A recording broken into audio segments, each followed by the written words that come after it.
Hi guys, welcome back. I am Nageshwar Kumar. आज हम पढ़ने वाले हैं क्लास 10 की फिजिक्स और फिजिक्स में आज हम पढ़ेंगे विद्युत। ये विद्युत चैप्टर बहुत ही इंपॉर्टेंट है परीक्षा के दृष्टि से, क्योंकि यहाँ से बार बार क्वेश्चन और न्यूमेरिकल पूछे जाते हैं। न्यूमेरिकल ज्यादातर पूछे जाते हैं, तो इसे ध्यान से देखिएगा। तो आइए देखते हैं विद्युत विद्युत चैप्टर। विद्युत विद्युत विद्युत इंग्लिश में इसको बोलते हैं इलेक्ट्रिसिटी। इलेक्ट्रिसिटी इलेक्ट्रिसिटी इंग्लिश में इसको बोलते हैं इलेक्ट्रिसिटी। तो बात करते हैं विद्युत आवेश की, सॉरी विद्युत की। तो विद्युत को हम पढ़ने से पहले हम विद्युत आवेश के बारे में अध्ययन करेंगे, क्योंकि आवेश की प्रवाह की दर को ही हम विद्युत धारा कहते हैं। तो पहले हम आवेश के बारे में अध्ययन करेंगे तो ज्यादातर बेटर रहेगा। तो ये देखते हैं पहले आवेश आखिर क्या होता है। आवेश आवेश तो आवेश आखिर होता क्या है। तो पहले हम बात करते हैं। हम देखिए बचपन में एक खेल खेलोगे कि पेन या पेंसिल को हम अपने बाल में से रब करते थे, और रब करने के बाद कागज के छोटे छोटे टुकड़े के पास पेन को ले जाते थे। तो क्या करता था कि अपनी ओर उस छोटे छोटे कागज के टुकड़े को आकर्षित कर लेता था या फिर प्रतिकर्षित कर लेता था। तो हम कह सकते हैं आवेश किसी वस्तु का गुण है। तो कैसा गुण है? तो हम कह सकते हैं आवेश किसी वस्तु का ऐसा गुण है जिससे कारण एक वस्तु किसी दूसरी वस्तु, किसी अन्य वस्तु को अपनी ओर आकर्षित करे या फिर प्रतिकर्षित करे। इसी को हम आवेश कहते हैं। अगर इसको और अच्छी तरह से लिखना चाहे तो हम इस तरह लिख सकते हैं कि किसी वस्तु का वह गुण जिसके कारण वस्तु में, किसी वस्तु का वह गुण जिसके कारण वस्तु में विद्युत अथवा चुंबकीय प्रभाव की घटना घटित हो, इसी को हम आवेश कहते हैं। तो आई होप कि आपको आवेश के बारे में समझ में आया होगा। अब बात करते हैं कि आवेश को किससे रिप्रेजेंट करते हैं। तो आवेश को हम क्यू, छोटा क्यू से भी हम दिखाते हैं और बड़ा क्यू से भी हम दिखाते हैं। दोनों आवेश को हम दोनों से हम आवेश को दिखाते हैं। बात करते हैं इसके मात्रक की। तो इसका मात्रक होता है कूलाम। मात्रक तो इसका मात्रक होता है कूलाम। और इसका एम्पियर सेकेंड भी इसका मात्रक होता है। और इसका मात्रक फैराडे भी होता है। क्या होता है? सबसे बड़ा मात्रक फैराडे। ये ज्यादातर पूछा नहीं जाता है, फिर भी हम बता दे रहे हैं। देखिए फैराडे सबसे बड़ा मात्रक फैराडे। तो एक फैराडे में कितना होता है? देखिए एक फैराडे बराबर होता है 96,500 कूलाम। एक फैराडे बराबर 96,500 कूलाम होता है। और ये सबसे बड़ा मात्रक है, इसलिए इसे ज्यादातर यूज नहीं होता है, फिर भी हम बता दे रहे हैं। और जब भी हम इसका मान रखते हैं तो माइक्रो कूलाम या नैनो कूलाम में रखकर ही इसको सॉल्व किया जाता है। तो फिलहाल में इसको हम इंटर में पढ़ते हैं, इसमें नहीं दिया है, फिर भी बता दे रहे हैं। अब बात करते हैं कि मात्रक हो गया। अब बात करते हैं कि कैसी राशि है। तो ये अदिश राशि है। आवेश एक अदिश राशि है। इसको हम लिख सकते हैं अदिश राशि। आवेश एक अदिश राशि है। इसे क्यू से दिखाते हैं कूलाम। इसका मात्रक होता है, सबसे बड़ा मात्रक फैराडे होता है, और ये एक अदिश राशि है।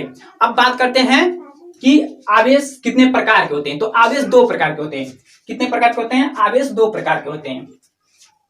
आवेश यहां देख लेते हैं। आवेश दो प्रकार के होते हैं। पहला होता है धन आवेश, दूसरा होता है ऋण आवेश। क्या होता है? धन आवेश। पहला होता है धन आवेश और दूसरा होता है ऋण आवेश। सॉरी, पहला होता है धन आवेश, दूसरा होता है ऋण आवेश। देखिए समान प्रकृति की, अगर जिन आवेशों की प्रकृति समान होती है वो एक दूसरे को प्रतिकर्षित करते हैं, तथा जिन आवेशों की प्रकृति विपरीत होती है, वो जिसकी प्रकृति एक दूसरे से विपरीत होती है, वो एक दूसरे को आकर्षित करते हैं। तो ये देखते हैं कैसे। देखिए बात करते हैं समान प्रकृति वाले आवेशों की। जैसे समान प्रकृति कैसे होती है? जैसे मान लीजिए दोनों धन आवेश है, पॉजिटिव चार्ज है, दो पॉजिटिव चार्ज एक दूसरे को प्रतिकर्षित करते हैं, तथा दो निगेटिव चार्ज रहेंगे तो भी एक दूसरे को प्रतिकर्षित करेंगे, क्योंकि इनकी समान प्रकृति है, इसलिए एक दूसरे को प्रतिकर्षित करेंगे। और जिनकी प्रकृति विपरीत हो, जैसे मान लीजिए एक हो गया पॉजिटिव चार्ज और एक हो गया निगेटिव चार्ज, तो एक दूसरे को आकर्षित करेंगे, एक दूसरे को अपनी ओर आकर्षित करेंगे, विपरीत प्रकृति की आवेश एक दूसरे को आकर्षित करते हैं, अपनी ओर आकर्षित करेंगे, एक दूसरे को आकर्षित करेंगे। तो हम इस तरह से कह सकते हैं कि दो समान प्रकृति के आवेश एक दूसरे को प्रतिकर्षित करते हैं, तथा दो विपरीत प्रकृति के आवेश एक दूसरे को आकर्षित करते हैं। बात करते हैं कि इलेक्ट्रॉनों की कमी कब होती है और इलेक्ट्रॉनों की अधिकता कब होती है। देखिए धन आवेश पर इलेक्ट्रॉनों की कमी हो जाती है, और ऋण आवेश पर इलेक्ट्रॉनों की अधिकता होती है। अधिकता एक ऐसे होता है, आइए इसको जानते हैं। देखिए हम इतना जानते हैं कि कोई भी वस्तु हो, कोई भी वस्तु पदार्थ से मिलकर बनती है, पदार्थ, और पदार्थ अणु से मिलकर बनता है, और अणु परमाणु से मिलकर बनता है, परमाणु। तो इतना हम जानते हैं कि वस्तु, पदार्थ, अणु और परमाणु। वस्तु से पदार्थ, पदार्थ से अणु और अणु से परमाणु बनते हैं। तो परमाणु इस तरह से परमाणु होते हैं, परमाणु इस तरह से होते हैं, और इसमें न्यूट्रॉन प्रोटॉन होते हैं नाभिक में, जिसे केंद्रक भी कहते हैं, और इसके चारों तरफ इलेक्ट्रॉन चक्कर लगाते हैं। ये सभी वस्तुओं में होता है। मान लीजिए दो वस्तु हो गई, यहाँ न्यूट्रॉन प्रोटॉन है नाभिक में, यहाँ दोनों इलेक्ट्रॉन, इसके चारों तरफ इलेक्ट्रॉन चक्कर लगाते हैं। तो मान लीजिए दोनों वस्तु को हम जब रगड़ते हैं, रब करते हैं, तो एक इलेक्ट्रॉन निकलकर इसमें चला गया, एक इलेक्ट्रॉन निकलकर इसमें चला गया। तो जिस वाले से निकलता है इलेक्ट्रॉन, उस पे आती है कमी, इलेक्ट्रॉनों की कमी आ जाएगी। और जिसमें से कमी आएगी तो यह पॉजिटिव हो जाएगा, और जिसमें जाती है उस पे अधिकता हो जाएगी, इलेक्ट्रॉनों की अधिकता इलेक्ट्रॉनों की अधिकता हो जाएगी, और यह निगेटिव चार्ज हो जाएगा। क्योंकि यहां से ये गया, तो ये मान लीजिए यहां से गया तो ये कर्ज ले लिया, यहाँ पर इलेक्ट्रॉन 2 थे और अभी यहाँ पे हो गए, यहाँ से जाएगा तो हो जाएगा 3 इलेक्ट्रॉन, इसलिए यहाँ पे हो जाएगी इलेक्ट्रॉनों की अधिकता, और यहाँ जाती है इलेक्ट्रॉनों की कमी। अब बात करते हैं कि इतना तो आपको समझ में आ गया होगा। अब बात करते हैं कि आवेश की गणना कैसे किया जाता है। आवेश की गणना। तो मान लेते हैं कोई वस्तु है, मान लीजिए ये कोई वस्तु है, इस पे आवेश क्यू है, अगर हम इस पे समान अवस्था से एक इलेक्ट्रॉन की कमी या एक इलेक्ट्रॉन की अधिकता कर दें, मान लीजिए एक इलेक्ट्रॉन की कमी या एक इलेक्ट्रॉन की अधिकता कर दिए, तो हम इसका आवेश निकालेंगे, आवेश की गणना करेंगे, तो हमारे पास कितना जाएगा, 1 इलेक्ट्रॉन प्लस माइनस 1 इलेक्ट्रॉन, क्योंकि एक इलेक्ट्रॉन कमी या अधिकता कर देंगे। मान लीजिए हम 2 इलेक्ट्रॉन की कमी या अधिकता कर दें, तो हम 2 इलेक्ट्रॉन की कमी या अधिकता करेंगे, तो इसी आवेश की गणना करेंगे, तो हमारे पास आ जाएगा प्लस माइनस 2 इलेक्ट्रॉन। अगर इसी तरह हम डॉट करते जाएं 2 3 4 5 6 7 8, तो इतना कर 2n 10 जितना ले जाएंगे। तो फिर अगर बात करते हैं, अगर हम n इलेक्ट्रॉन तक ले जाएं, n इलेक्ट्रॉनों की कमी या अधिकता हो जाए, तो हम क्या करेंगे, तो हम लिख सकते हैं प्लस माइनस n, इस तरह से हम लिख सकते हैं n। तो देखिए आवेश की गणना करने के लिए हमें ये वाला सूत्र की आवश्यकता होती है, और ये सूत्र का निरूपण भी हो गया।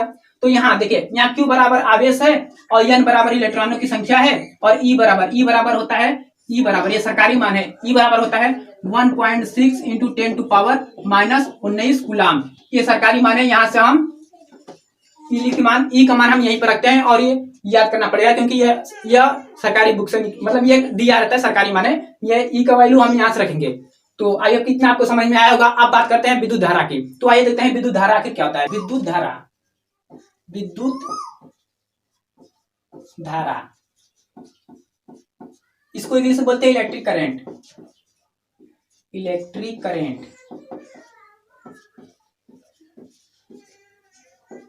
विद्युत धारा, इलेक्ट्रिक करंट। तो हम कह सकते हैं कि आवेश की प्रवाह की दर को हम विद्युत धारा कहते हैं। आवेश की प्रवाह की दर को हम विद्युत धारा कहते हैं। इसे I से प्रदर्शित करते हैं। बात करते हैं इसके मात्रक की। इसका मात्रक एम्पियर होता है, एम्पियर। इसका मात्रक एम्पियर, इसे A से प्रदर्शित करते हैं। और एक सूत्र होता है हमारे पास, I बराबर Q बाई टी। ये देखिए महत्वपूर्ण, यहाँ से सूत्र, यहाँ से निम्नतक सॉल्व होता है, और यहाँ से एक परिभाषा भी बना सकते हैं हम।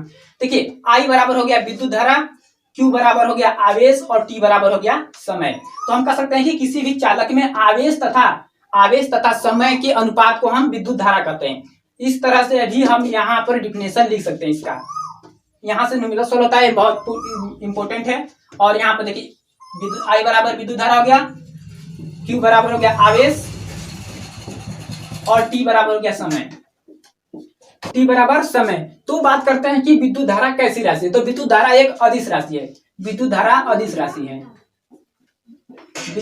अदिश राशि है। क्योंकि ये सदिशों के नियम का पालन नहीं करती, इसलिए इसे अदिश राशि कह सकते हैं हम। तो आई होप कि आपको ये वीडियो पसंद आया होगा।